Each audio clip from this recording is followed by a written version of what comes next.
His Majesty King Abdullah, His Royal Highness the Crown Prince, दोनों देशों के delegates, business जगत के लीडर्स, नमस्कार। फ्रेंड्स, दुनिया में कई देशों के साथ बॉर्डर्स तो मिलते ही हैं, कई देशों के मार्केट्स भी मिलते हैं, लेकिन भारत और जॉर्डन के संबंध ऐसे हैं जहां ऐतिहासिक विश्वास और भविष्य के आर्थिक अवसर एक साथ मिलते हैं। कल हिज मैजेस्टी के साथ मेरी बातचीत का सार भी यही था। ज्योग्राफी को अपॉर्चुनिटी में और अपॉर्चुनिटी को ग्रोथ में कैसे बदला जाए, इस पर हमने विस्तार से चर्चा की। योर मैजेस्टी, आपकी लीडरशिप में जॉर्डन एक ऐसा ब्रिज बना है जो अलग अलग रीजन्स के बीच सहयोग और तालमेल बिठाने में बहुत मदद कर रहा है। कल हमारी मुलाकात में आपने बताया कैसे भारतीय कंपनीज जॉर्डन के मार्ग से यूएसए, कनाडा और अन्य देशों की मार्केट तक पहुंच सकती है। मैं यहां आई भारतीय कंपनियों से इन अवसरों का पूरा लाभ उठाने का अनुरोध करूंगा। फ्रेंड्स, भारत आज जॉर्डन का तीसरा सबसे बड़ा ट्रेडिंग पार्टनर है। मैं जानता हूं कि बिजनेस की दुनिया में नंबर्स का महत्व होता है, लेकिन यहां हम सिर्फ नंबर्स गिनने नहीं आए, बल्कि हम लॉन्ग टर्म रिलेशनशिप बनाने आए हैं। एक जमाना था जब गुजरात से पेट्रा के रास्ते यूरोप तक का व्यापार होता था। हमारी फ्यूचर प्रॉस्पेरिटी के लिए हम वो लिंक्स फिर से रिवाइव करने होंगे और इसको साकार करने में आप सभी का महत्वपूर्ण योगदान रहेगा। फ्रेंड, आप सभी जानते हैं कि भारत थर्ड लार्जेस्ट इकोनॉमी की ओर तेजी से बढ़ रहा है। भारत की ग्रोथ रेट 8% से ऊपर है। ये growth number productivity driven, governance और इनोवेशन ड्रिवन पॉलिसीज का नतीजा है। आज जॉर्डन के हर बिजनेस, हर इन्वेस्टर के लिए भी भारत में अवसरों के नए द्वार खुल रहे हैं। भारत की तेज ग्रोथ में आप सहयोगी बन सकते हैं और अपने निवेश पर शानदार रिटर्न भी पा सकते हैं। फ्रेंड, आज दुनिया को नए ग्रोथ इंजन चाहिए। दुनिया को एक ट्रस्टेड सप्लाई चेन की जरूरत है। भारत और जॉर्डन मिलकर दुनिया की इस जरूरत को पूरा करने में बड़ा रोल निभा सकते हैं। मैं आपसी सहयोग के कुछ की सेक्टर्स की चर्चा आपके साथ जरूर करना चाहूंगा। ऐसे सेक्टर जहां विजन, वायबिलिटी और वेलोसिटी ये तीनों मौजूद है। पहला, डिजिटल पब्लिक इंफ्रास्ट्रक्चर और आईटी।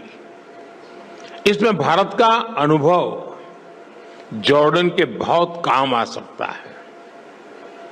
भारत ने डिजिटल टेक्नोलॉजी को इंक्लूजन और एफिशिएंसी का मॉडल बनाया है।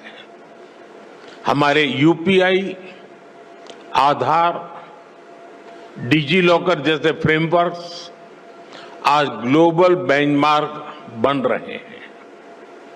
हिज मैजेस्टी और मैंने इन फ्रेमवर्क्स को जॉर्डन के सिस्टम से जोड़ने पर चर्चा की है। हम दोनों देश फिनटेक, हेल्थ टेक, एग्रीटेक ऐसे अनेक सेक्टर्स में अपने स्टार्टअप्स को डायरेक्टली कनेक्ट कर सकते हैं। एक शेयर्ड इकोसिस्टम बना सकते हैं जो हम आइडियाज को कैपिटल से और इनोवेशन को स्केल से कनेक्ट कर सकते हैं। फ्रेंड्स, फार्मा और मेडिकल डिवाइसेस के क्षेत्र में भी अनेक संभावनाएं हैं। आज हेल्थ केयर सिर्फ एक सेक्टर नहीं है, बल्कि एक स्ट्रेटेजिक प्रायोरिटी है। जॉर्डन में भारतीय कंपनियां मेडिसिन बनाएं, मेडिकल डिवाइस बनाएं, इससे जॉर्डन के लोगों को तो फायदा होगा ही। वेस्ट एशिया और अफ्रीका के लिए भी जॉर्डन एक रिलायबल हब बन सकता है। जेनरिक्स हो, वैक्सीन्स हो, आयुर्वेद हो या wellness, India brings trust and Jordan brings reach. Friends, अगला सेक्टर एग्रीकल्चर का है। भारत को ड्राई क्लाइमेट में खेती का बहुत अनुभव है। हमारा ये एक्सपीरियंस जॉर्डन में रियल डिफरेंस ला सकता है। हम प्रिसीजन फार्मिंग और माइक्रो इरिगेशन जैसे सॉल्यूशन पर काम कर सकते हैं। कोल्ड चेन्स, फूड पार्क्स और स्टोरेज फैसिलिटीज बनाने में भी हम मिलकर काम कर सकते हैं। जैसे फर्टिलाइजर्स में हम ज्वाइंट वेंचर कर रहे हैं, वैसे ही अन्य क्षेत्रों में भी हम आगे बढ़ सकते हैं। फ्रेंड्स, इंफ्रास्ट्रक्चर और कंस्ट्रक्शन तेज ग्रोथ के लिए बहुत जरूरी है।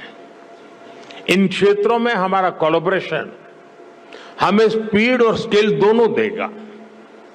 हिज मैजेस्टी ने जॉर्डन में रेलवे और नेक्स्ट जनरेशन इंफ्रास्ट्रक्चर बनाने का विजन साझा किया है। मैं उनको विश्वास दिलाना चाहता हूं कि हमारी कंपनियां उनके विजन को साकार करने के लिए सक्षम भी हैं और उत्सुक भी हैं। कल हमारी मुलाकात में हिज मैजेस्टी ने सीरिया में इंफ्रास्ट्रक्चर रिकंस्ट्रक्शन की जरूरतों के बारे में भी बताया। भारत और जॉर्डन की कंपनीज इन जरूरतों को पूरा करने पर मिलकर काम कर सकती है। फ्रेंड, आज की दुनिया ग्रीन ग्रोथ के बिना आगे नहीं बढ़ सकती। क्लीन एनर्जी अब केवल विकल्प नहीं है, बल्कि एक नीड बन चुकी है। Solar, wind, green hydrogen, energy storage, इसमें भारत बहुत बड़ी इन्वेस्टर के रूप में काम कर रहा है। जॉर्डन के पास भी बहुत बड़ा पोटेंशियल है जिसे हम अनलॉक कर सकते हैं। ऐसे ही ऑटोमोबाइल और मोबिलिटी का सेक्टर है। भारत आज अफोर्डेबल ईवीज, टू व्हीलर्स और सीएनजी मोबिलिटी सॉल्यूशंस में दुनिया के टॉप देशों में से एक है। इस क्षेत्र में भी हमें ज्यादा से ज्यादा काम मिलकर करना चाहिए। फ्रेंड, भारत और जॉर्डन दोनों देश अपने कल्चर, अपनी हेरिटेज पर बहुत गर्व करते हैं। हेरिटेज और कल्चरल टूरिज्म के लिए भी दोनों देशों में बहुत अधिक स्कोप है। मैं समझता हूं कि दोनों देशों के इन्वेस्टर्स को इस दिशा में आगे बढ़ना चाहिए।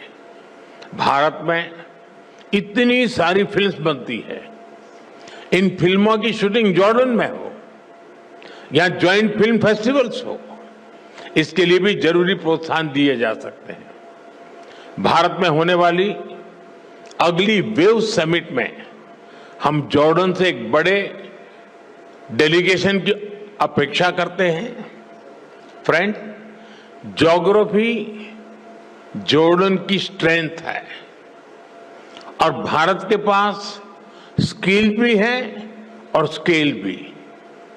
दोनों की स्ट्रेंथ जब एक साथ आएगी तो इससे दोनों देशों के नौजवानों को नए अवसर मिलेंगे। दोनों देशों की सरकारों को उनका विजन बिल्कुल स्पष्ट है। अब बिजनेस वर्ल्ड के आप सभी साथियों को अपनी इमेजिनेशन, इनोवेशन और एंटरप्रेन्योरशिप से इसको जमीन पर उतारना है। अंत में मैं आपसे फिर कहूंगा, come let us invest together, innovate together and grow together. Your majesty, एक बार फिर आपका, जॉर्डन सरकार का और इस कार्यक्रम में उपस्थित अन्य सभी महानुभावों का मैं हृदय से आभार व्यक्त करता हूं। शुक्रान, बहुत बहुत धन्यवाद।